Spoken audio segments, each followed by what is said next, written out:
میں آپ کو اپنی سناتا ہوں جہاں سے سبق کی ابتدا ہوئی. میں جب لاہور پڑھتا تھا نا تو یہ کیونکہ میرا تعلق سیالکوٹ میں فتح گڑھ سے ہے جہاں میرا بچپن گزرا ہے. 3-4 سال ہوئے ہیں میں نے فتح گڑھ کو چھوڑ دیا. وہاں ہمارے گھر کے بالکل سامنے نا قبرستان تھا, آج بھی ہے. میرا قبرستان اور میری گلی کے درمیان سڑک تھی. میرا سڑک کے اوپر گھر نہیں تھا, گلی کے کافی اندر جا کے گھر تھا. تو ہمارا جو تعلیمی دور ہے نا سن 2002-3 کا جو دور ہے, اس وقت اسی قبرستان میں ایک بزرگ بیٹھا کرتے تھے جن کا نام تھا سائیں عبدالرشید رحمۃ اللہ تعالیٰ علیہ. ٹھیک ہے جی. بس وہ کسی مرزوب کے ساتھ ان کی بیٹھک تھی. بس کسی دن مرزوب موج میں آیا, تار ساڑھ چڑھی اندر دی کو وظیفہ.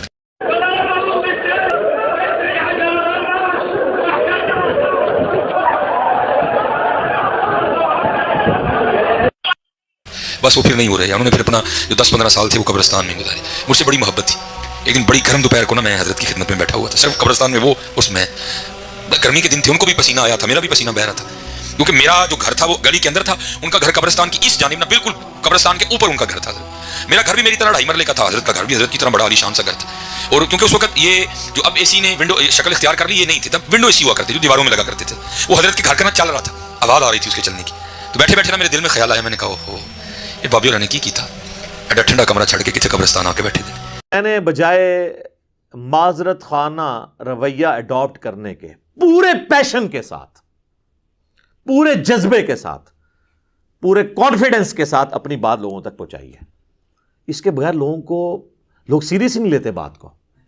یہ من کر کے دنیا میں چینج نہیں آئے گی سر. چینج آئے گی نہ, بالکل یہ کہیں نہیں لکھا ہوا, لا ریفرنس پیش کر, یہ نہ سے چینج آتی ہے. میں کہا دادا صاحب جانا شرک ہے, بس بابا صاحب جانا شرک ہے, سلطان باؤ کے مزار سے جانا شرک ہے.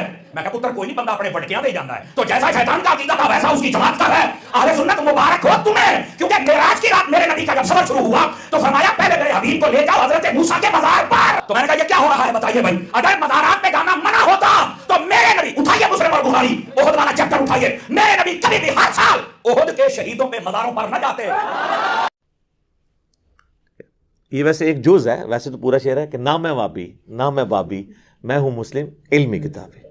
اور اس کا جو فائنل ورژن ہے وہ ہے کہ مرنے سے پہلے اے مسلمان کر لے اس پہ غور, کتابوں کا خدا اور ہے بابوں کا خدا اور.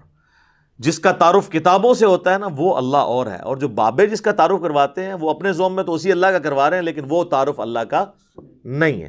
خدا کے فضل سے ہم پر ہے سایہ, ہمیں دونوں جہاں میں ہے سہارا. خدا دے گا منادی حشر میں یہ قادریوں کو, کہاں ہے قادری کر لے نظارہ غوث اعظم, کہاں ہے قادری کر لے نظارہ. اور پھر فرماتے ہیں جمیل قادری 100 جان سے ہو قربان مرشد پر. اپنے شیخ کی بات کرتے ہیں, جمیل قادری 100 جان سے ہو قربان مرشد پر, بنایا جس نے مجھ جیسے کو بندہ غوث اعظم.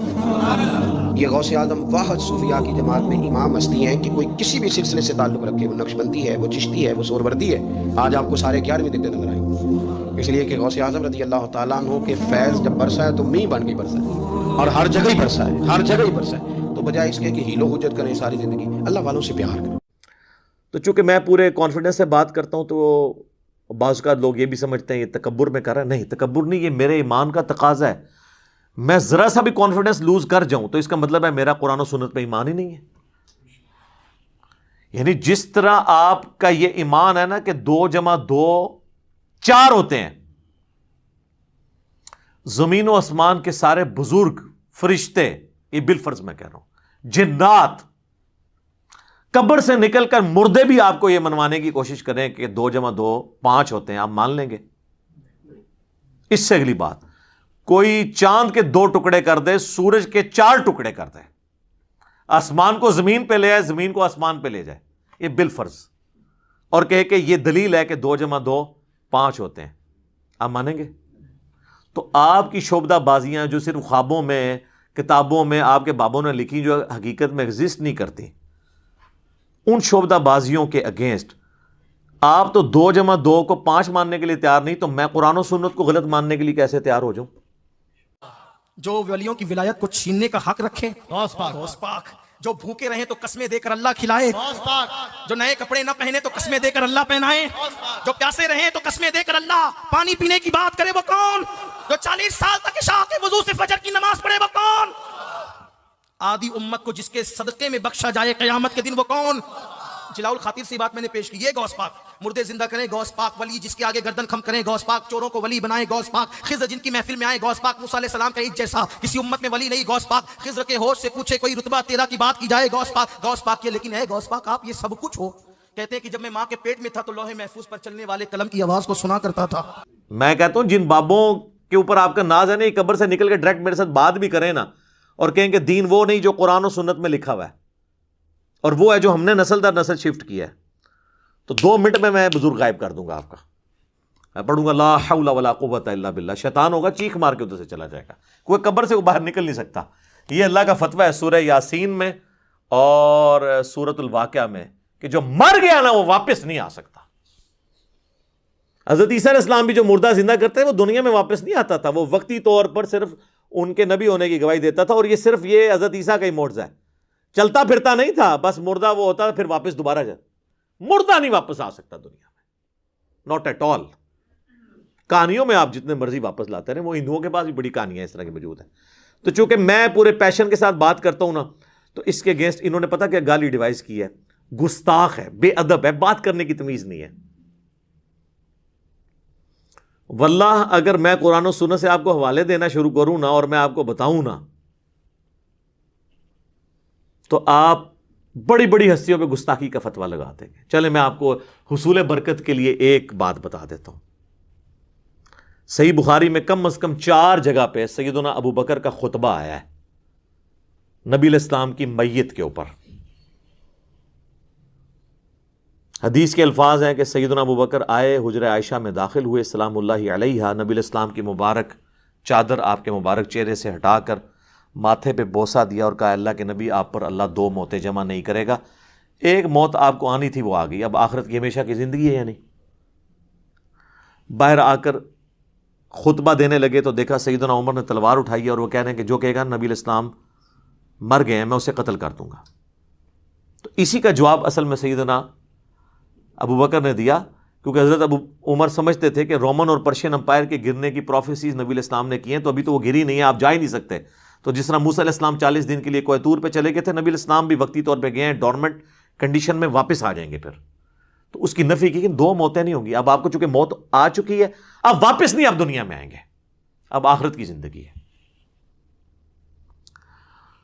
اور حمد و صلات کے بعد سیدنا ابو بکر نے پہلا جو جملہ بولا پورے کانفیڈنس پورے پیشن کے ساتھ، وہ پاکستان کے قانون 295C کی جو یہ ایکسپلینیشن مانتے ہیں مولوی، اس میں تو وہ گستاخانہ بنتا تھا، میرے نزدیک نہیں، ان کے نزدیک۔ اور ہم نے سوشل ایکسپیریمنٹ کیا ہے لوگوں سے پوچھ کے کہ اگر کوئی شخص اس طرح کہے تو لوگوں نے بہت بڑا گستاخ ہے جس نے یہ کہا ہے، تو بعد میں بتایا سیدنا ابو بکر ہے۔ کیا کہا؟ الا آگاہ ہو جاؤ، من کان یعبد محمدن فإن محمدن قد مات، جو کوئی بھی تم میں سے محمد کی عبادت کرتا ہے یا کرے گا، وہ جان لے کہ محمد مر چکے ہیں، وصال نہیں فرما چکے، مر چکے، مات۔ اور پھر آپ رضی اللہ تعالیٰ عنہ نے ساتھ ہی فرمایا وَمَنْ كَانَ يَعْبُدُ اللَّهَ فَإِنَّ اللَّهَ حَيٌّ لَا يَمُوتُ، اور جو کوئی اللہ کی عبادت کرتا ہے اور کرے گا، وہ جان لے کہ اللہ کو کبھی موت نہیں آئے گی، وہ ہمیشہ زندہ رہے گا۔ اب میرا سوال ہے کہ صحابہ میں کون نبی علیہ السلام کی عبادت کرتا تھا؟ تو یہ فرضی جملہ کیوں بولا؟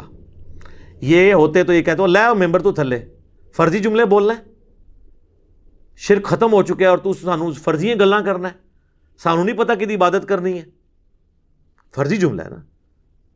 ہاں قرآن کی آیت پیش کرنے کا تو رائٹ تھا، وہ آیت بھی پڑھی انہوں نے، انک میت و انہم میتون، سورہ الزمر آیت نمبر 30، نبی تمہیں بھی مرنا ہے، تمہارے مخالفین کو بھی مرنا ہے۔ پھر سورہ ال عمران کی آیت نمبر 144 بھی تلاوت کی، وما محمد الا رسول قد خلت من قبلہ الرسل افإن مات او قتل، محمد تو نہیں مگر ایک رسول، اگر یہ مر جائیں یا قتل ہو جائیں اور پاکستان میں یہ وصال فرما جائیں یا شہید ہو جائیں، تو کیا تم دین سے الٹے قدم پھر جاؤ گے؟ یہ آیت انہوں نے اپنی بات کے ثبوت میں دی، یہ آیت ہی کافی تھی، اپنا فرضی جملہ کیوں بولا؟ یہ کہتا ہے نا جی حدیث میں الفاظ ہوتے نہیں، آیت میں نہیں ہے، کیوں بولتا ہے؟ لیکن اس کے مخالف نہیں ہوتے ہیں، اس کو سپورٹیو ہوتے ہیں.